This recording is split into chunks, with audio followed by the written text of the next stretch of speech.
we almost could have made it like a full on concept record, but like I think we were all like we were a little scared to go that far. Like we were like, I don't know, can we make it like it? Like even like back then we knew like that would be a little pretentious, right? Like we were like, yeah, but it could be cool.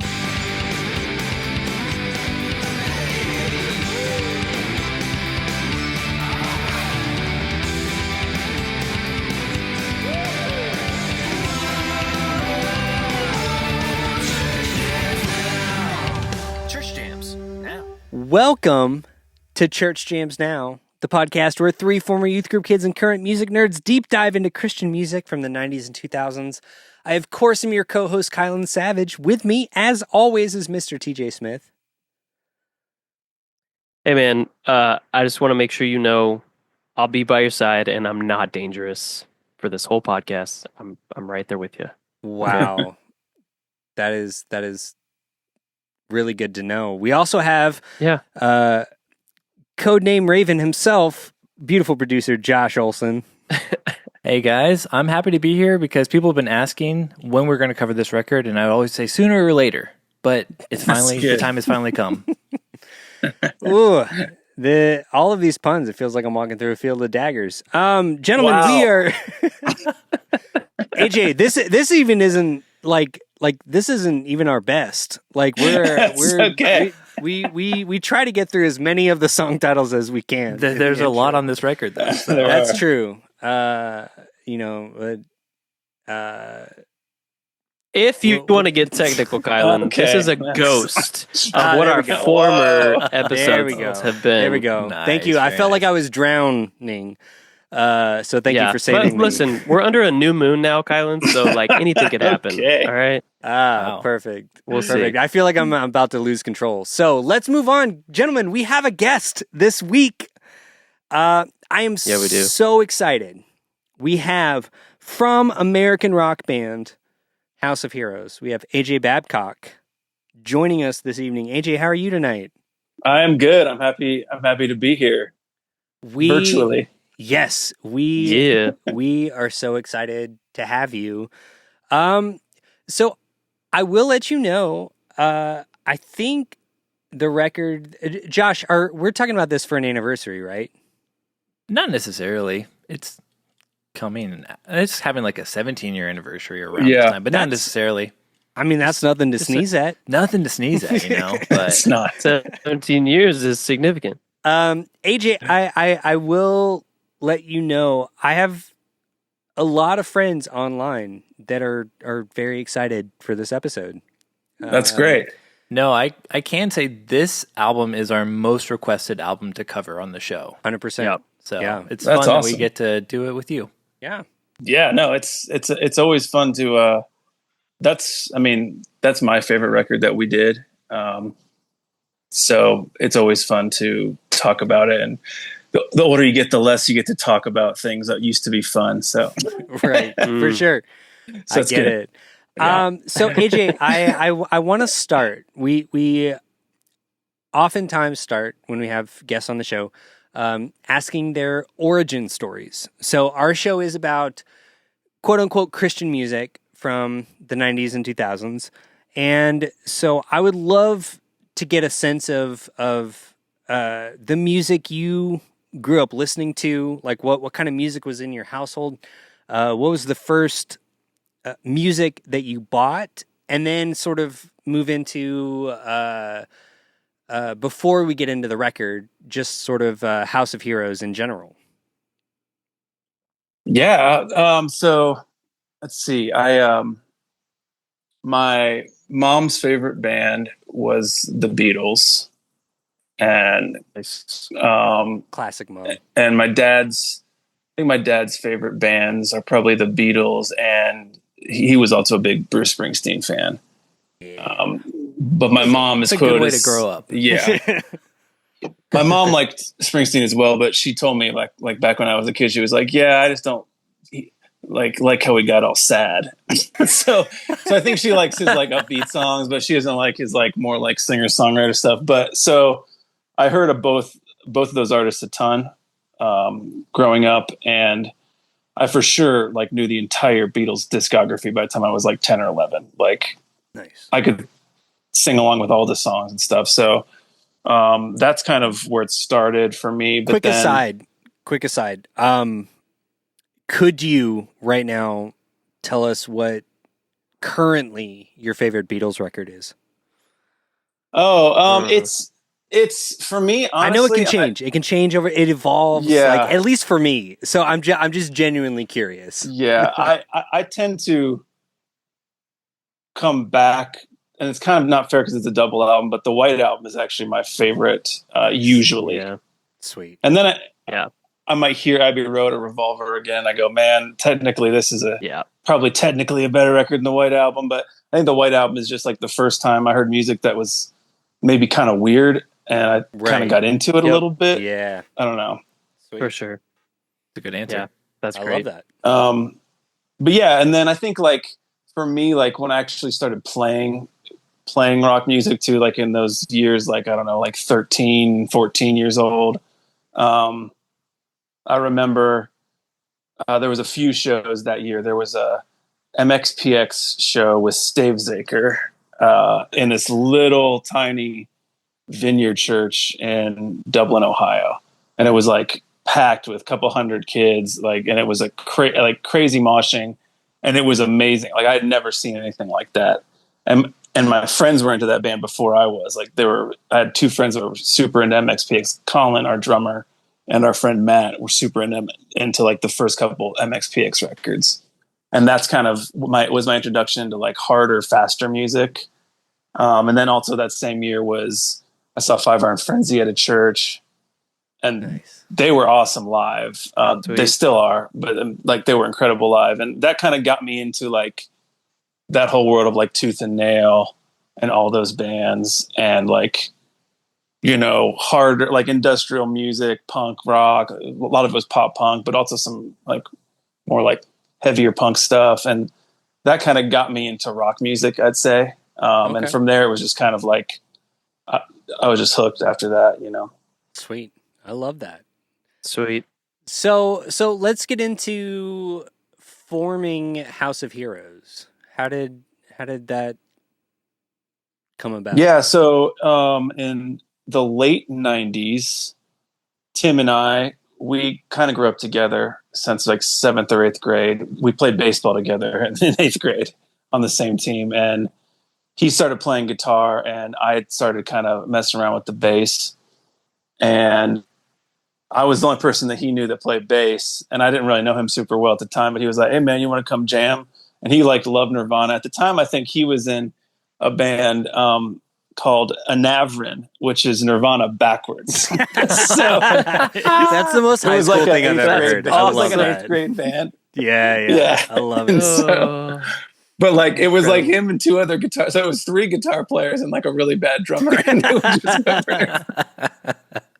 so perfect. But like, yeah, he asked me to jam with him, and our friend Nate was the first drummer that me and Tim ever played with. And so we started jamming like all of the summer between sophomore year and junior year. We just played in Nate's garage like all day, like, and we mostly like covered like NoFX, Fugazi, MXPX, some like Blink stuff. And that was kind of that was the beginning of like, okay. And then we kind of started to write songs, you know, they were super bad. And Tim has recordings of all this stuff, which is amazing. Like, I love that. Like the initial stuff. And so that was our first band. And I think we called it Plan B or whatever. And then I think it was that next summer year, we had met Colin, who ended up being our drummer. We saw Colin playing it in his own garage at like a garage show one summer day. We're like 10 of his friends were like standing out front, and him and his brother Jared were like playing and doing a bunch of like alternative music covers from the 90s. And so we ended up like hanging out a bunch, and then the 3 of us formed a band, and that band was called No Tagbacks. But it was the 3 of us, and that was our band. And we stayed No Tagbacks until I want to say like 2000 and like 2 or 3 maybe when we made the switch to House of Heroes and kind of opened ourselves up to more like different kinds of rock music, because at the time we were just doing pop punk stuff as no tagbacks. So yeah, that's kind of how we met. We were all 3 of us kind of, Colin was like friends with our best friends, so we all kind of had a very similar upbringing in Hilliard and Dublin, Ohio, like neighboring suburbs of each other, basically. Nice.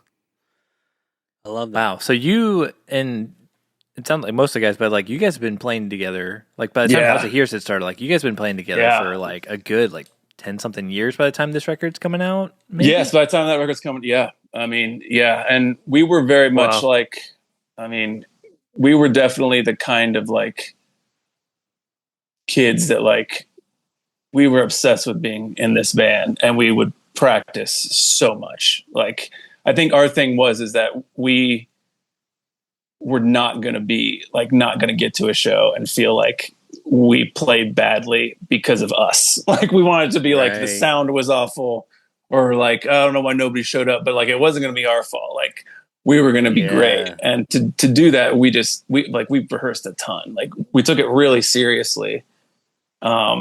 Which I think is also crazy to be in high school and take anything so seriously, but we did. Yeah. I get it. I mean, that was my big hobby in high school too. Like, my band was like, no, this is like what we're doing. Yeah. Yep. So, yeah, I love that. Okay. So we're going to talk about The End Is Not the End. Yep. Before we get into it, should we do Josh's research corner? Do you have a research corner prepared, Josh? I do have a research corner prepared, yes. Okay. It's amazing. Sweet. All right. So, AJ, this is my favorite part of the show. Okay. Where Josh gives us information about the record that we're going to cover. He is now, he's not on probation anymore. I guess I got out of that. He's officially I fully so served my proud of time. you. a co-host. But Nice. I think I did recently adopt a demerit system. So AJ, if he gets anything wrong, please call him out, and we'll give him the appropriate amount of demerits. That's fair. And if he has a certain amount, then he's off the show. So, all right, That's Josh. Yeah, he might receive a full disadulation if he's not careful. Oh, wow. We'll see. Oh, this would be a first. All right, Josh, what do you got? Well, of course, we're talking about House of Heroes, which AJ's already given us a pretty great backstory on. I think everyone mentioned Tim, yourself, Colin, and Jared as well, who are on this record. So let's get into the record. The End Is Not the End, of course, is the record we're talking about. It was released September 23rd of 2008. So at the time of recording, it's 16 years, coming up on a 17th year anniversary. I saw that it was released digitally in 2008 and then on CD in 2009. It is your third LP, and it's your second LP on Goatee Records. Yep. It was produced by friend of the show, Mark Lee Townsend. Oh yeah, really? I didn't know that. That's fun. This is an MLT record. Shout out, Are you Mark. kidding? I like MLT. Kylan. He's a good guy. He's a great guy. Yeah, and MLT and mixed by Jerry McNeely, which is a JR. combo. Oh, that's great. Yeah. 2 of the 3. Yep. The runtime is 15 songs at 54 minutes and 38 seconds. If you don't count bonus tracks, that's just the 15 minutes there, or 15 songs there. Yeah. That's really it. And then I had the note that I was going to say that this is our most requested album to cover. But yeah, I've already said that. So that's really all awesome. my research. That was great. I mean, that was flawless. That all sounded correct to me. Yeah. Okay, good. No disadulation. Another week safe. Congratulations for Josh. Squeak pie. Great job.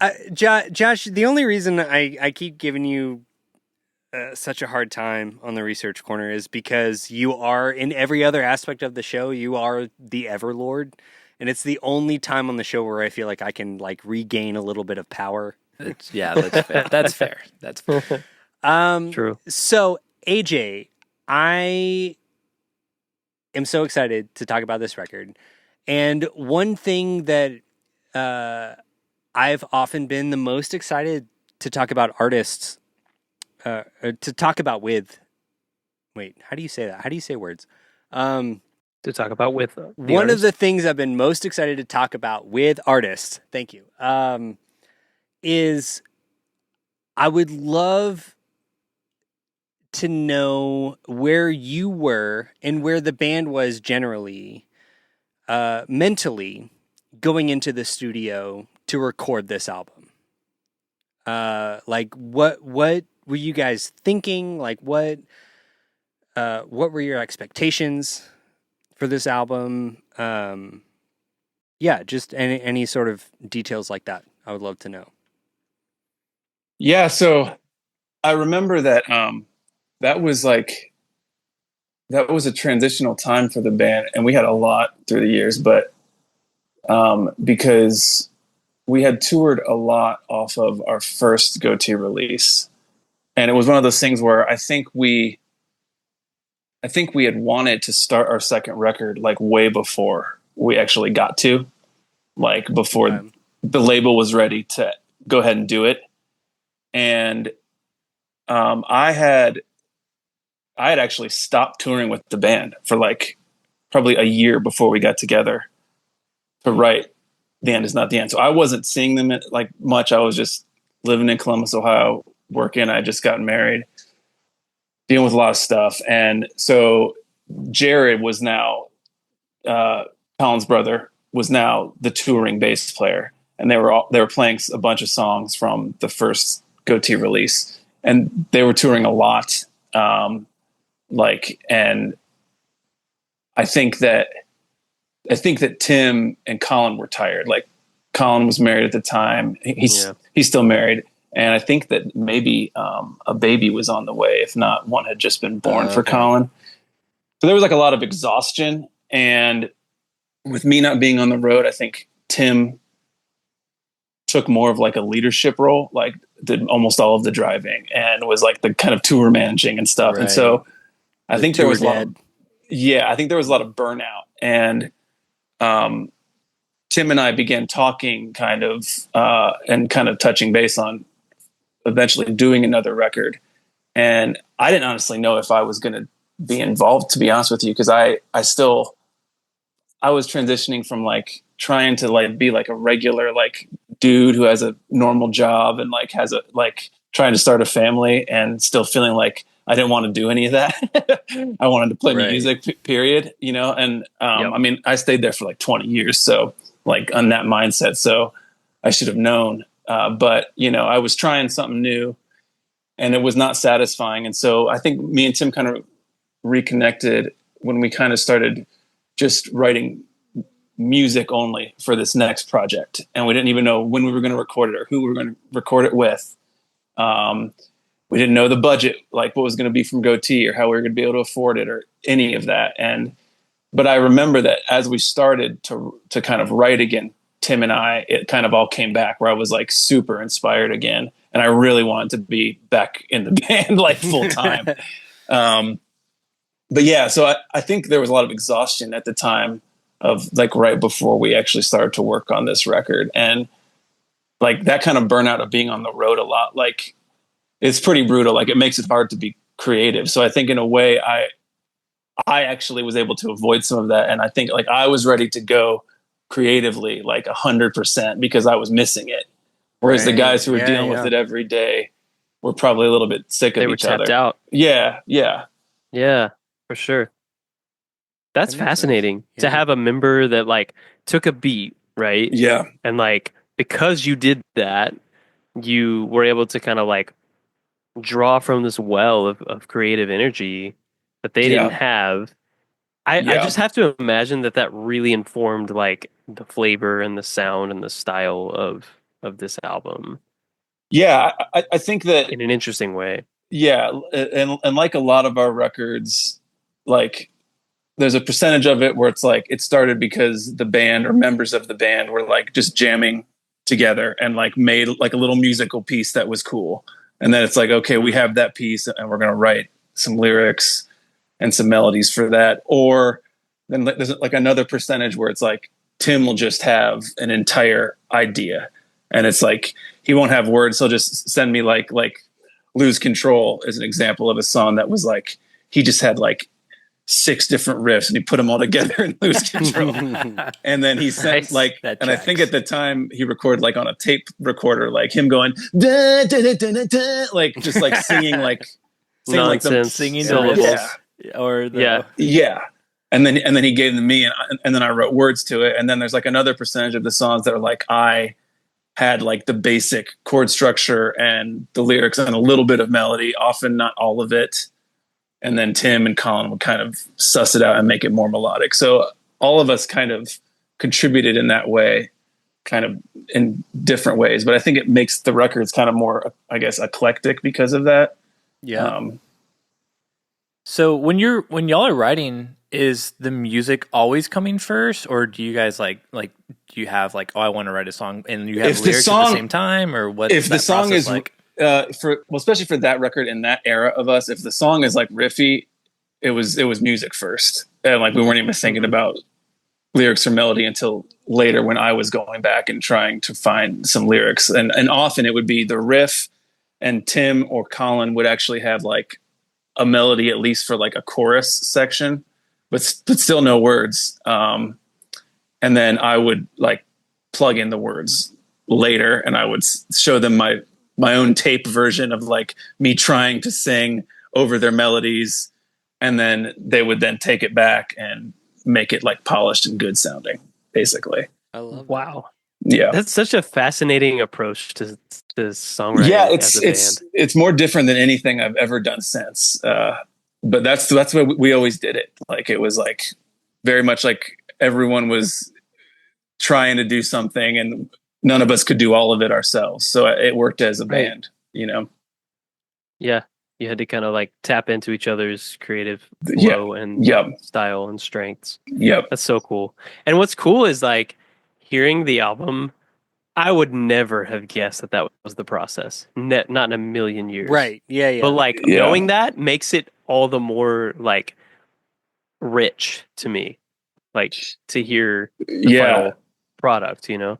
Yeah, and that again, that goes, I think, like, because every time that I listen to that record or hear songs from that record, I'm like, man, it's so polished. Like, and it's like, it is crazy to think that these ideas could come from in such a disjointed way, and it could end up being that polished. Yeah. But I think that again is like that thing where like we practiced all the time, like, and when we rehearsed for like an album, it was like even more intense. It was like we're going to practice these songs till we just so sick of them, so that we can go in and just, because we didn't have enough money to stay in the studio. So like we needed Colin to finish drums in like 1 or 2 days, and we needed me to finish bass in 1 day, and we needed Tim to do the guitars and the doubles in like 2 or 3 days, because we really only had like 6 or 7 days.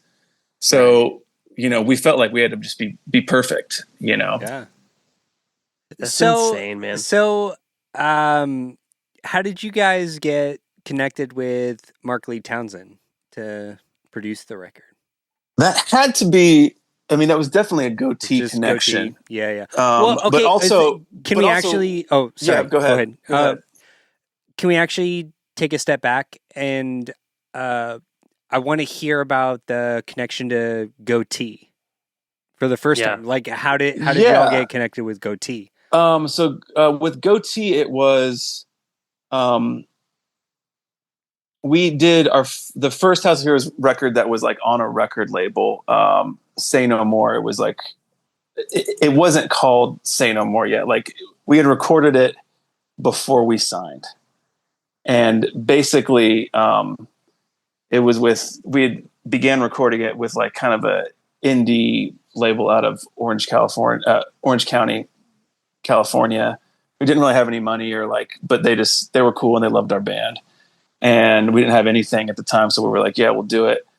And that deal kind of fizzled out, and we had this record that we were like ready to release, but we didn't have a label. And Grant, our buddy Grant, who we went to church with, he had moved to Nashville, and he had started working for Monoverse Stereo, which was like the Goatee imprint. Right. And that's how we met Brad Moist, who was running Mono for years. I think he only just recently moved to a different job. Like he was there for like 20 years. And we also had being from Columbus, Ohio, like the Reliant K guys were just from up in Akron. And so we had played like a show or two with them, and they were doing great. They were starting to blow up, like, relatively, but also they were starting to actually blow up. And so, and they were signed to Goatee, and then they were later upstream to Capitol Records. Well, what got us to sign with Goatee / Monoverse Stereo was that they had just upstreamed Reliant K to Capitol Records, because Capitol basically purchased Goatee Records for a couple of years. And so it was really Capitol was the big company that was funding some of Goatee's money. So we were like, dude, if we can get on Capitol, that'd be awesome. So, yeah. And we didn't have a lot of other options. Like we did know people at Tooth and Nail, but we also at the time were hearing so many like horror stories from bands who had signed to Tooth and Nail. Yeah. And the guys from Goatee just seems like we knew a few people already, and they just seemed so much more cool, and like they weren't going to screw us over. And that's what every band was terrified of back then, because so many bands were getting just like into awful deals. Yep. And it's ironically, it's 1,000 times worse now, but even back then it was like, that was like a thing. And so that's how we kind of ended up with Goatee. And it was like, that's, and the band never did get upstream to Capitol, because Capitol pulled their funding, and basically Goatee bought themselves out like 2 years later or whatever. But we ended up being on Goatee, and they were really cool. And we never would have met Mark Townsend or worked with him if not for that, obviously, because he was like their go-to producer. Right. So, mm-hmm. Okay. Dude, in this album, like, just because we're talking about him, I have to say it, like, it's got some MLT fingerprints. Oh yeah, dude. All over dude, it. it's in the so best funny. way. In the it's best so way. funny, like that. I didn't put that together until I can't we believe started this recording.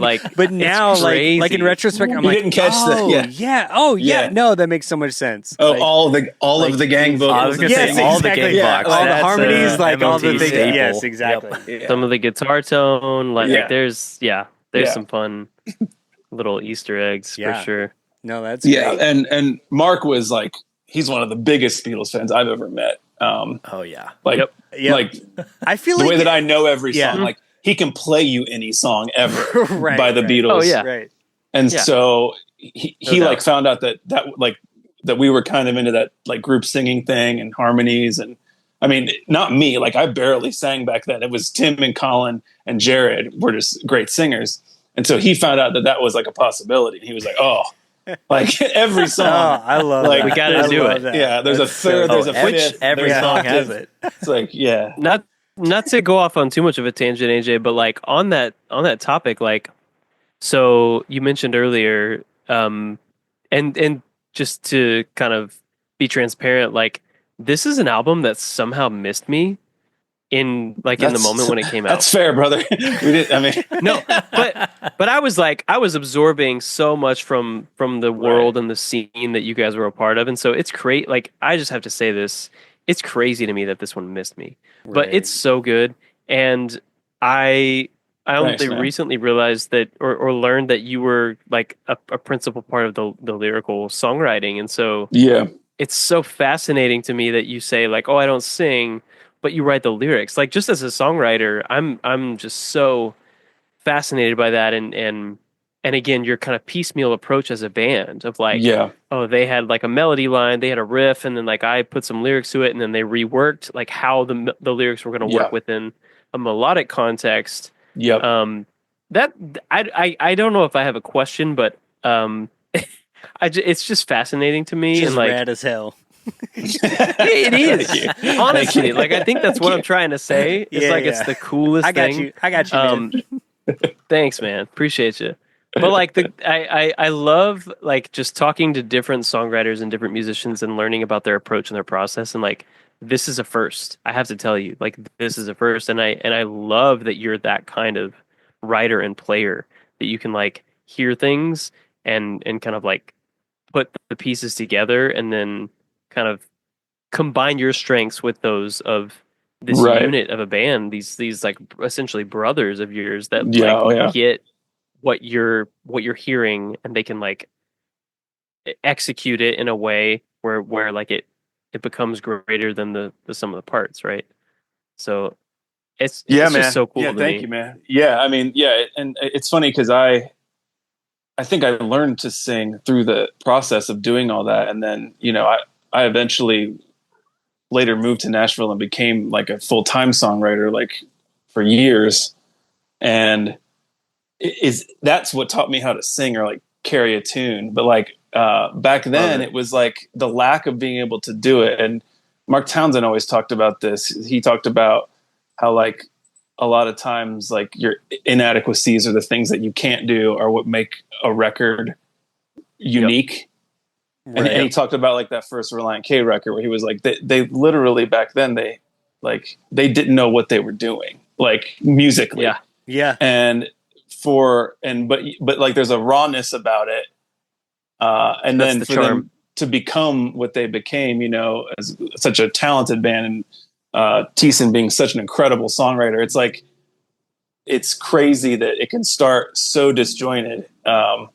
And House Heroes was that way in the sense of, I think we were all really obsessed with being really good at playing our instruments, but we were all very comfortable with what we weren't very good at, and we worked together. And that's just spending a ton of time together. So how did y'all land on that process of you being like not necessarily a singer at the time, but being like a primary songwriter? Like how did that y'all started? Sort of I mean, settle on that? That started back with No Tag Backs, our kind of first pop punk version of our band, of Tim, Colin, and I. And I don't know. Did it just bubble up organically? Like it just was like, oh, it AJ was is just writing lyrics. Everyone was like, hell yeah, this guy knows what to write. Like we'll go I think so. I mean, Sweet. like it was like we'd that. do the thing where there'd be some music and Colin or Tim would have some melody, or every once in a while I'd be like, they'd actually have some words in like a chorus, and then but they didn't have any verses, and then I'd be like, well, just like sing me what you think it should be. And then I would just come back the next practice, like having written stuff in my notebook, Oh, that's so cool. And then Tim would just like try to read my notebook and like put the words, and there would be some too many syllables or not enough, and he would just like change it a little bit and like make it work. And it's funny because it created like an unexpected like thing. Like it was always like, oh, I didn't know he was going to sing it that way, but he actually made it. Yes. But like I liked his way better. You know what I mean? Yeah. And so it like opened up another avenue of creativity where it was like neither of us was really controlling it. You know what I mean? It was like, and it just kind of came out how it came out, and it was really cool. So yeah, that's really so cool. Rad. Oh, yeah. I love this. I saw in an interview you were talking about for a lot of the songs on this record that like for your writing process involved like reading books, watching documentaries and stuff like that. Is that your normal process, or was that like mainly for this record? And then which songs did come out of that, or were there ones that you just like were able to write lyrics off without any of that? So I'd say like 80% of it was for this record, and this was different than other records. But like I literally just got obsessed with like Ken Burns, like the Ken Burns documentary about World War II. Like I got obsessed, bro. And I watched that thing like 4 or 5 times. And then I started reading books like about World War II. And like I just got so deep into it.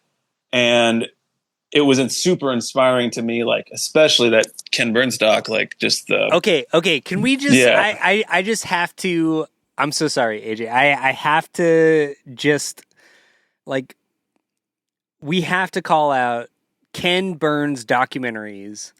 Oh, they're awesome, bro. I think are like way more of an inspiration for art than people even realize, especially for specific types of people. Absolutely. So I watched the Ken Burns country music documentary series, and me and my wife wrote an entire country album after watching that. It's just like it's hard to not watch those and be like, oh, that is cool as hell. Like the baseball one, the jazz one, just okay. shout out Ken Burns. I'm so sorry to interrupt. I'm so excited. Give it up. Give it up for Ken. Ken's a great one. Everyone, man. Friend of the pod, Ken Burns. he should come on the show sometime. Oh, he should. I'm gonna try to get Ken Burns. All right, just talk dogs. Yeah. Just a soft pitch. He'll be down for it, I'm sure. But like that for me was like 80% of that was like, it was all those songs where it's like we had started music and there were some melodies there, but it's like in those times when I had to like sit, because right before recording too, and like the weeks before, there's always 2 or 3 songs I don't have words for yet. Like that's kind of a common thing that has happened on many records. And it was like I could just pull from like all this stuff I was inspired by, from like, I love that, because like songs II. without lyrics are vessels essentially, right? For story. They're just like right there ready to go, and you're like, well, I got all these stories, so all I have to do is like make them my own and like fit them so they work inside this vessel. And it's so rad. It was to the point where like we almost could have made it like a full-on concept record, but like I think it feels so close to that. Like we were a little scared to go that far. Like we were like, I don't know, can we make it like it? Like even like back then we knew like that would be a little pretentious, right? Like we were like, well, and like House of Heroes, like as a band, I don't know if the vibe is like World War II, right? Like not necessarily. No, it's right? not. Like you guys are, So like, I think it was cool that there were like a handful that had that element, but like it wasn't. Yes, for sure. Over the top, right? Well, I was curious now that obviously some time has been removed from it. And there's like this question of like, is this a concept record? Is it? And y'all even talked about it like it's heavily themed. And I was just curious, like how you see the songs now. Like, are the songs that like maybe don't necessarily fit into that theme? Do you still view them as like, well, it still does fit in this world? Like, if you want to view it through that, or like, do you see it as like it's just a regular record that just has little themed parts to it, or I don't know. How do you feel about it now? I almost think of it as if there were like 5 or 6 less songs on it. It is a concept record, and we could have really gone into it. And I think there is definitely a part of me that now is like, I kind of wish we just would have like, and it doesn't mean I don't like the other songs. Like I love Sooner or Later. Like I love that song, but like, and like Drown and like a bunch of those songs, but like you could take those songs out and make like a 39 minute record, and it would be all super focused, and then it would have been a concept record. Now, would that be too much? Because sometimes with concept records, it feels like, oh, it's just too much of this one thing. And I don't know if it would be as enjoyable to listen to if it was all just one thing. But like, I do often think like we could have just done full on war, like a full war album. Like that's it. And that would have been kind of cool. But totally. You know, I'm glad we put all the songs that were on it out. Like, I don't regret any of the songs. So, hey guys, so here on Church Jams Now, we talk about the Lord quite a bit, right? Always talking about the Lord. I don't think that's our thing. Definitely. Yeah, Lord Huron. Wait, which right? Lord? Oh, yes, that's the Lord that I was referring to. Is that the shorthand obviously people call the band? The Lord. Yeah, the Lord. It is a cult. It is. Anybody that's a fan of Lord Huron is a cult. Honestly, that tracks. It is. Weird start. 2025, the year of our Lord Huron. Yes. And the Cosmic Selector Volume 1, you guys. Can I just say, that is the most TJ album title that has ever been made by someone that is not you. That is not TJ. That's true. Guilty. That's true. Lord Huron is guilty of creating an album that has a title that sounds like something I would title an album. And starting a They cult. copied me. And jury's out listen, on that part. listen, but listen. Keep your options open, you know? I don't feel this way about Lord Huron, but TJ, to the ends of the earth, I would follow you. Oh, that's great. Okay, I'm glad you said that, Kylan, because I'm going to be honest with y'all. Lonesome Dreams, the album from Lord Huron that came out in 2012, is incredible. And they came out with some other albums between this one that we're talking about, The Cosmic Selector, and Lonesome Dreams. I got to be honest. they're back. This is their return to form, but those other albums, they're fine. They're okay. I know it's a hot take. Wow. I know it's spicy. Ooh. Especially in an ad. I know. Hey, man. An ad specifically about this band. Yeah, no, I love it. Be true to yourself, man. But this album is great. Yeah? And on Collide Records right now, there is a glow-in-the-dark splatter. Man, I didn't know it was glow-in-the-dark. I didn't know that either. I don't have any of those. It's really cool. How do I not have any? It's really, really cool. I know that glow-in-the-dark. I don't know, yeah. There should be more of those out Why there. isn't all vinyl glow-in-the-dark? Honestly. If you want. I'm going to start a change.org petition. All vinyl should glow in That'll the dark. be a different ad. I'll make a separate ad and put it in this episode after this. Great. Good idea. Yeah. No, that's cool. Dude, so I don't know this record at all, but I'm guessing it comes highly recommended. Yeah. The only thing I don't get on it is there's like a Kristen Stewart monologue. Okay, on honestly, track 5. I really like it, though. I was like, I feel weird saying one of my... I just don't understand it. Not one of my favorite songs, but one of the songs I enjoy a lot from 2025 has Kristen Stewart on it, which sounds weird to say, but it's true. I love that. Yeah. That's like, It's not literally... bad. I just don't know that I get it. That's all you need to say to sell me. I'm like, great. Kristen Stewart in 2025... I love that worked. Doing a monologue. Yeah, I'm like here for it. I will pay full price for this glow-in-the-dark vinyl record. You can get this amazing vinyl on Collide Records right now, but you don't have to pay full price, right, Kylan? I'm fully prepared to pay full price for this amazing glow-in-the-dark Kristen Stewart record. I love that, but you don't have to. Oh, really? That's the good news. Oh, well. Yeah. Josh, how would Kylan go about that if he wants to glow in the dark with Kristen Stewart? Yeah, well, I mean, you can still choose to pay full price if you want. It's good to support your artists and support your independent record stores. Also good to support your independent podcasts. And support your independent podcasts by using our promo code Church Jams Now, all one word, at checkout to get 20% off your first purchase. Wowie zowie. Use those fingers. Type in that promo code. Get that glowy, glowy Kristen Stewart. I had a really good question.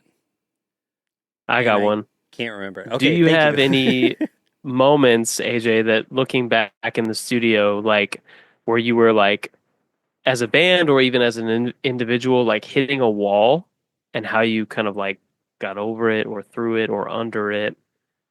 I mean, I think that come up where like there were challenges and you kind of like blasted your way through.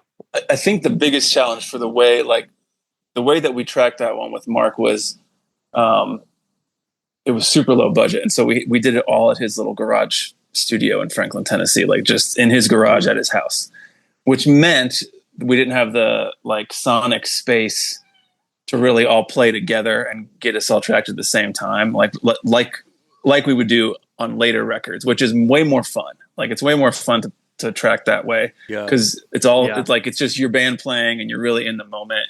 And it feels like super exciting because you can play and 5 minutes later go into the booth and be like, here's what your song basically sounds like. And it sounds awesome and you're like amped. But we had to do it piecemeal. So like all the drums and then all the bass and then Tim double tracked the guitars. So the hardest thing about it was like for me, I always took the shortest amount of time because I'm the bass player and like I was super on top of it. And it's easy to record bass compared to guitar or especially drums. Yeah. So for sure, Colin would just kick ass for 2 days and then I would go for a day and then we'd be in Guitar World. And which meant Colin and I were just shooting hoops in the driveway of Mark's house for like 3 days. And it was insane because they were just like, I kept feeling like, do we have to double this guitar too? Like I only got one bass. And that would piss me off a little bit. Like, okay. But like, I would later like become a producer and like learn like, you kind of want the stereo image or whatever. Yeah. But like back then I was like, for sure that or whatever. So like, it was just like, it was mostly just boring. Like, and that was the hardest thing was just like waiting. But the cool thing about the way Mark did it too is like once we got to vocals, it would be like Tim would sing the lead and then we would do a lot of those group vocals where once again, like, and I wasn't singing very much back then, but I'd be in the booth and they would teach me a part and we do like 3 or 4 part harmony around the lead line together. And so like, it was fun because it was like, it was challenging and all of a sudden like we were like together in it again.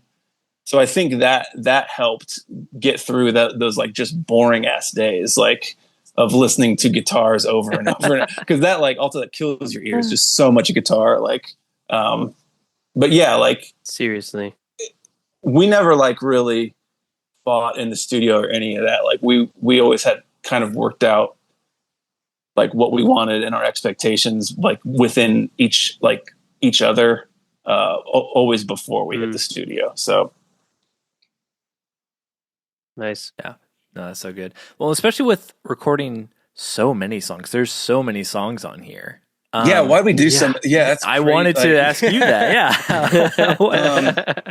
Yeah, like I know like there were the bonus songs which we didn't record in the initial process. Like, what was the idea on that? Was the label like, "Hey, 15 songs is not enough to entice listeners. We need more." Like, yeah, it was the label. It was like, if we do these couple of extra songs, we can do like a bonus EP and we can sell that. Like, and so, I mean, they were like, so just do some acoustic songs basically is what, and like, we're like, okay, you know, we have some songs, we can do that.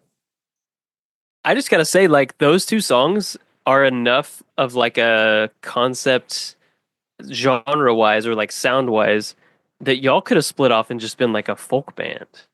And like, yeah, I mean, you know what I mean? Like, you could have been like an Americana rock band, and like I would have been totally here for that version of House of Heroes as well. Yeah, and like it's so cool.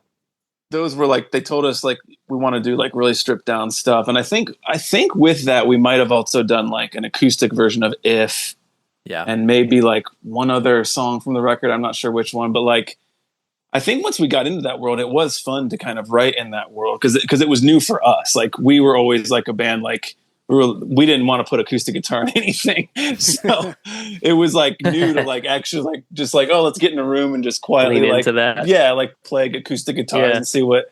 So that was super fun, but yeah, like it wasn't super related to the record. But even still, there would have been like 15 tracks you said on like the initial release. And 14, I guess if you don't count the 14. Intro. Okay, yeah. So like all I can say is like we were like all like big fans of records that had too many songs, I guess. Like, and like we loved like that's the White Album coming out. Yeah.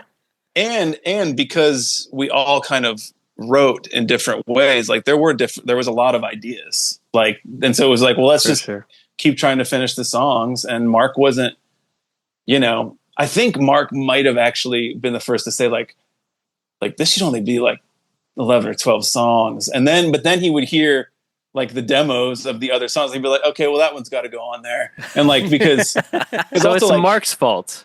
It's Mark's fault. That's what we're learning.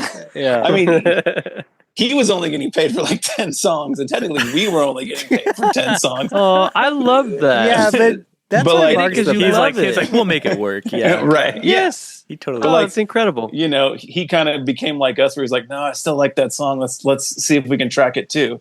And we ended up kind of moving so quickly that we had enough time to fit the songs in. So, you know, we put them out like, sweet. Yeah.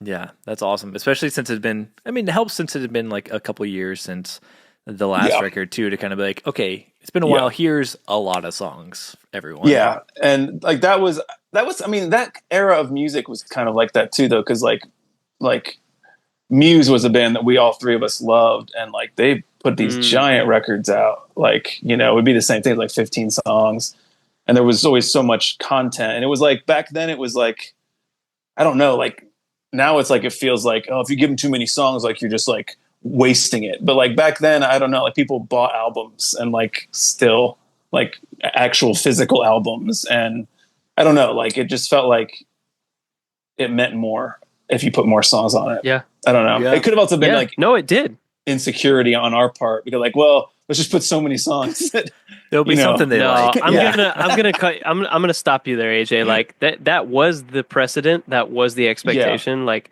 that was the world that we lived in, you know, like there wasn't an expectation for longer albums, and like, and having, like a weight, like a gravitas, a substance in what you're doing from front to back, not just, you know, front loading it, not just putting singles out. Yeah. And like, you guys did it. You delivered a proper record, and it's killer, man. Like, thanks, man. Thank you. I hope you can hear that today. Like, I hope mean, you've heard it 1,000 times, but you know, it's, I know that we're all like super proud of that one, and like it feels like it's like, you know, like it feels like not necessarily, I don't know if we peaked there, but we like hit the level that we wanted to be at as far as like where we felt like we could write really great songs and perform them really well. I think that was the first one that we really hit that level.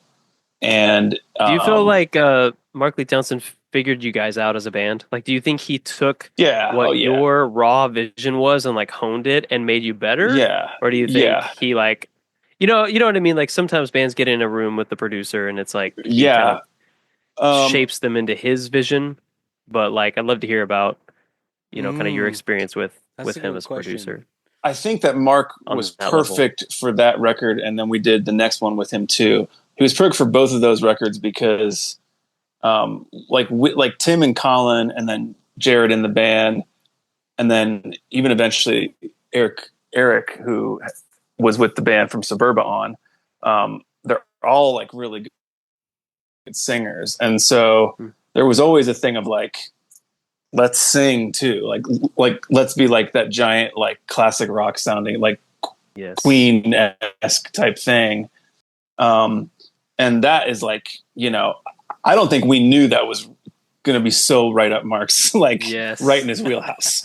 Like, but again, it was like that Beatles thing was like, that's the way he thinks of rock music, is like through that lens. And so it was like, once he found out that people could sing, he was like, oh, we're all singing. And it was perfect for the kind of songs that we were writing at the time, like very dramatic songs. And so he was perfect for those two records. And I think he pushed us to be even more of that than we would have been, which is cool. But it never felt like outside of anyone's comfort zone for sure. Like, I feel like we just happened to be a perfect kind of marriage. And he was also like an Ohio guy.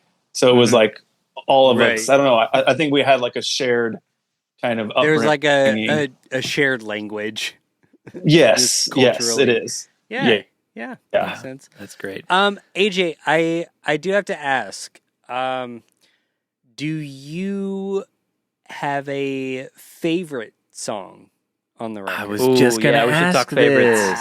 Yeah, we should do that. Oh, man. I'll tell you that my favorite, like, it's different for me, like, because having done reunion shows just like a couple of years ago, we did like a giant reunion show for this album. And it was our biggest show ever. Like, it was wild. Amazing. And so it was like, after not playing together for so many years, we come out together and there's like 4,000 or 5,000 people packed into this place, and they all know every word to all these songs. It was that's the first time for all of us. Like, after all of these years to get that. Yeah. And so the funnest one live, which unexpectedly was Leave You Now. Like, it's just so easy, I think, to play and so catchy. Like, but it was like hearing so many people sing the chorus was wild. And then my favorite one, like every time I listen to it though, where I'm still just like, oh, that's cool, is Journey into Space. And I don't exactly know why. I think it's something about melodic, like the intro and stuff, and that was written by Tim, like all the bow, bow, bow, bow, like all that stuff. But like, I think that song is so cool, and then like the bridge is amazing. The outro even has like that one a just kind for of some fake reason mathy thing going on. It does. It does. So rad. But like, that's kind of my favorite one. Like, I don't know if those are the best songs. Like, I think the best songs are probably like Codename Raven, In the Valley of the Dying Sun, and then like maybe By Your Side. Like, those are probably technically the best songs, but my favorite is probably Journey into Space. I have to ask because I can't help but notice that it says Journey into Space Part 1. Yeah. But did we ever get a Part 2? Thank you. No. And we've been talking about Part 2 since we named it that. We were like, what should Part 2 be? We never. It was like a joke to us. It was like, wouldn't it be funny to say it's Part 1 without knowing what Part 2 was? I always wonder that. If it's like a joke, like an in-joke. And they're like, did they ever come back from space? Are they going further? We don't know. What's Part 2 going to be? Yeah, no, it was was just like a joke with the band, and we always said like, we'll write a part 2 someday. That'll be funny, and we just never did. Like 17 years went by, it never happened. Well, you still have time. Best. So good. Yeah. There's still plenty of time. Yeah, You got it. I feel like Tim and I have talked about enough that at some point we might just like name a record Journey into Space Part 2. Oh, you should. The whole record. Space. It's a follow-up. Space songs. Yeah, full Yeah. concept. Space songs. Yeah. Yeah. Great. Perfect. I That's love so that. I'd be here for it. I did want to ask, because If has the most streams in your cat.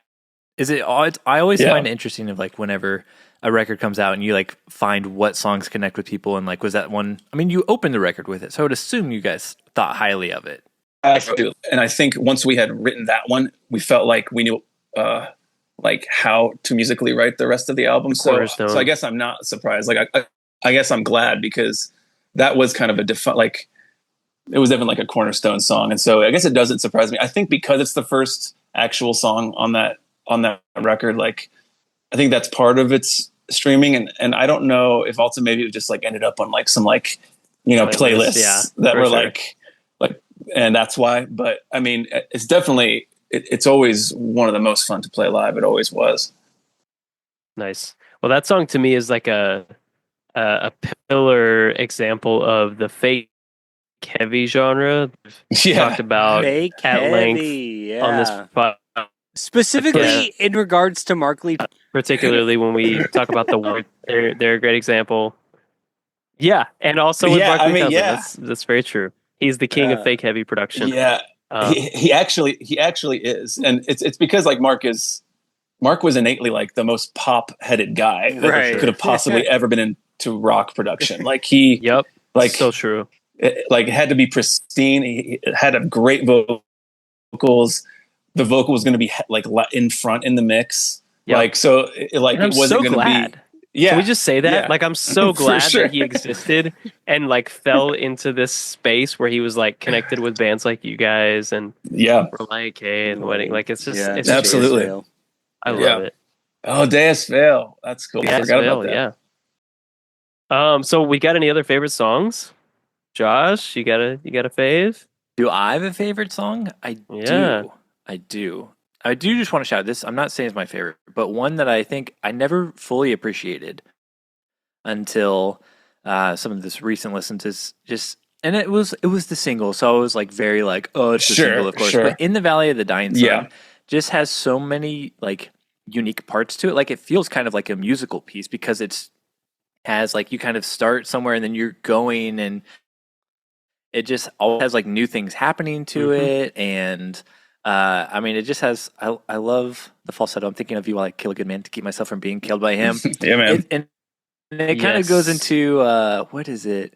Oh, Codename Raven, where you're singing these things that are kind of slightly disturbing, but singing them very sweetly to a loved one. Codename Raven, I'm on your side until my body drains of blood. You're like, oh, that's a sweet sentiment, but what? Like. So I do just want to shout out that I really appreciated revisiting In the Valley of the Dying Sun, because I was like, there's so much going on in this song that it's the single, so maybe I didn't give it enough credit because I was like, oh, it's a single, but it's so good. Josh hates singles. What I think I would the most hipster among us. I am. I always was. Now I'm coming around on them. That's true. But what I would say is my favorite now is Dangerous. Dangerous, yeah, man. I want to just the way the intros start with like it has like some kind of like southwestern sound, like it's like the like it that chord hits and I'm immediately drawn in because you're like, what is happening?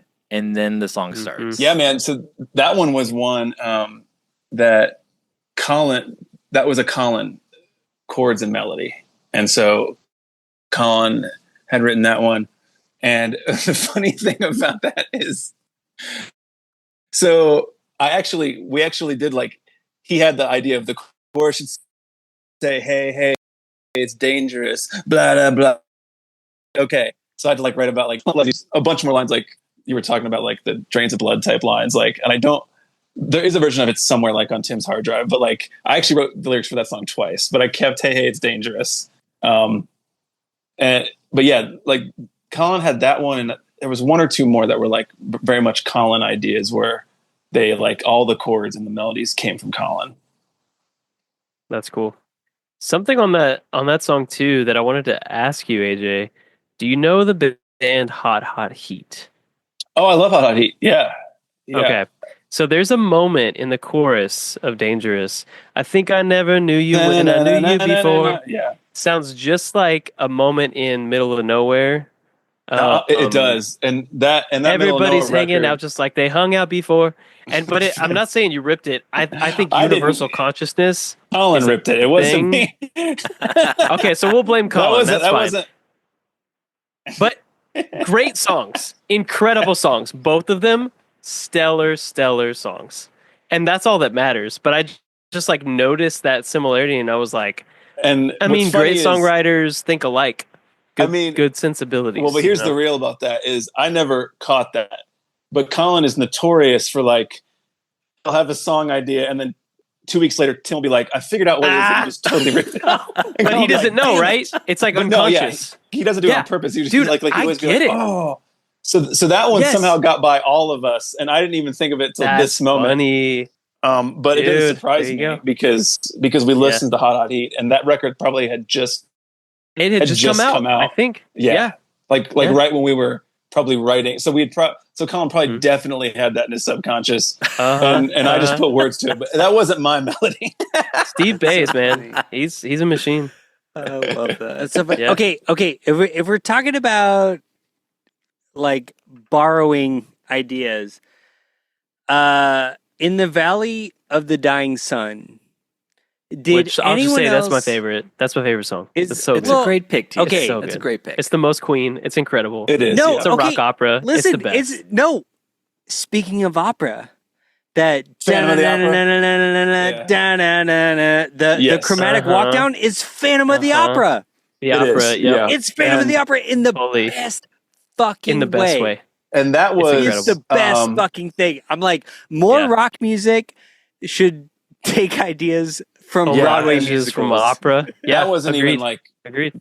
That wasn't even like accidentally like taken. That like Tim was like, that's just like we should take this Phantom of the Opera riff. I was like, yeah, that sounds awesome. And so because it's rad as hell.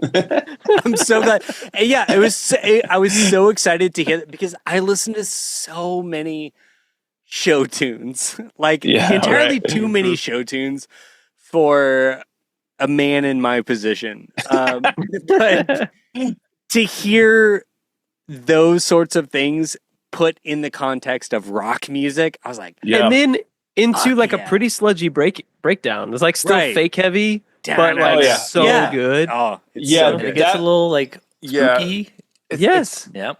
There's kind of our heaviest fake heavy moments for sure on that song. Yes. No, it's so good. It's so good. And like Tim, that was a Tim where it's like, we got to take this Phantom of the Opera. And like, I heard it like him because I never heard it. And then he played, I was like, that's really cool. And then he just kept having riff ideas. And, but we probably spent the most time on some of those like heavy parts, like adding like baritone guitars, like trying to make it more heavy when in fact it was just going to be mixed down below the vocal. But it was still fun. There. Yeah. JR's like, I'm going to put this down here. Yes.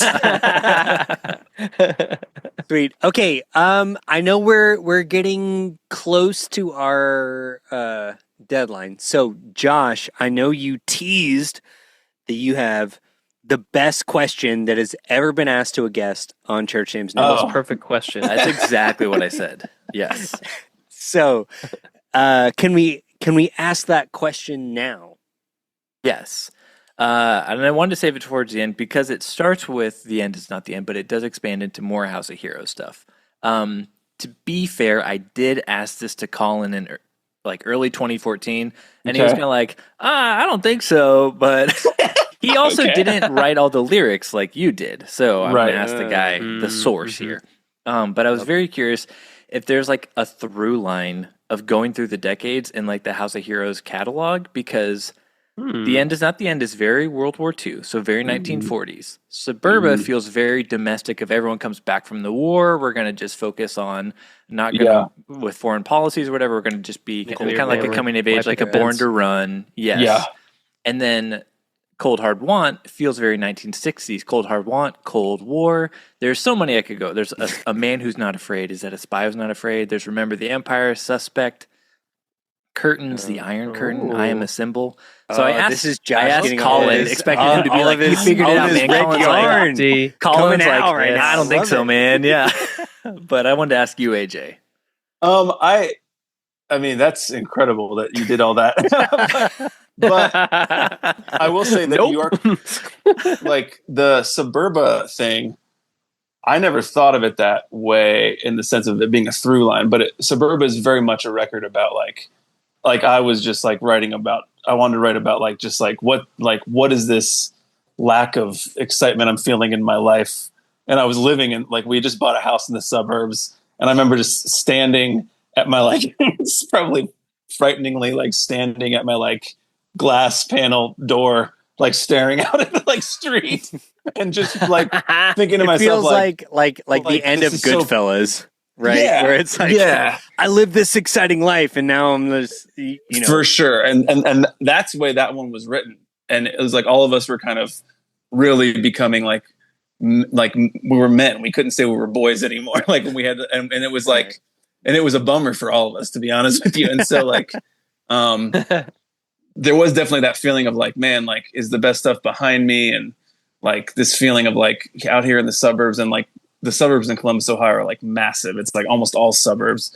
It just feels like, is this it? Like, and so I could see that actually really being tied to like coming after the end is not the end. Like, and I do wonder if like my grandfather had that experience, like that literal experience of like having seen and done so much, both incredible things and terrible things that he's seen. Like, and then now just living in the suburbs, like, I don't know. That's a really cool thought, actually. And I'm going to tell people that I thought of it. You should. You can take that. In a way, delete all those years ago. Yeah. In a way, Josh, you were right. Yeah. I think that's what AJ said. Maybe subconsciously. But like AJ thought of it first. Right. Exactly. He wrote all the songs. Yeah. Right. Oh, no, I love that. Okay. This is better than the answer Colin gave me. So I feel a little bit, redeemed. I can actually picture Colin being like, I don't think so, man. Yeah, no, that's exactly how it happened. That's so funny. All right. Okay. We're unfortunately coming up on our deadline. So do we have anything else to finish this out? AJ, I just got to tell you, thanks for making this record, and I'm sorry I didn't like catch it when it came out, but I'm so glad I got to. It's okay. Josh definitely overcompensated to it. He did for your not listening to the record. He like extra listened to it. Guys, think about it. Charlie Day. Yes, exactly. It's the Pepe Sylvia. Yeah, that's me. Okay, AJ, we got to have you back on this show. This was man. If only House of Heroes had made more records for us to talk about. Oh wait. Oh wait. All right.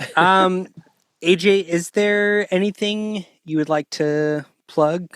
Like tell people, listeners of this show, if you follow you online, and anything you want people to know? I mean, look, man, I'm just living in Albuquerque, and I play acoustic gigs every month. Yeah. That's the best. Sweet. That's the best life. You're living the best life. Colin's still putting out music under Vespertine. He just put a song out a couple weeks ago, or maybe like a month ago. Tim's still doing stuff with Stephanie. Actually, Jared Rigsby just sent me a mixed version of a song that he has. So I think he's going to be putting some music out soon too. And it's like really theme, like as far as the way it musically sounds, it probably sounds the most like an old House of Heroes record than any of our like solo projects. Okay. Cool. It's really cool. It's very like maximalist, like all the harmonies, all the sounds. It's like a journey to listen to the song. It's really cool. So But yeah, man. Are you other putting than that, music out that you're playing live when you play? I'm recording it right now. So like I've been working on just like Awesome. AJ Babcock stuff. Like Sweet. and it's been like it's been hard because I've never done a record as me, like Mm-hmm. and like with my name on, like with my actual name. And so it's been like it's been fun though. I've been just trying to write very like honest songs. Like it's less like imaginative storytelling and more just like what my life is. Yeah. Which is Day in the life. harder, to be honest with you. And it takes like a certain amount of like, I don't know, you have to be confident that like, it's hard being working by yourself, I guess, because you can't bounce it off people. And so you just have to be really sure that like, so like I've been writing that stuff for probably 6 or 8 months, and it's going to come out eventually. Awesome. But yeah, it's Very kind of cool. like, Well, we look forward to hearing it. Yeah. Thanks, man. Sweet. And until then, we'll just be holding our breath until Journey into Space Part 2. Part 2. That's right. I'm actually going to text.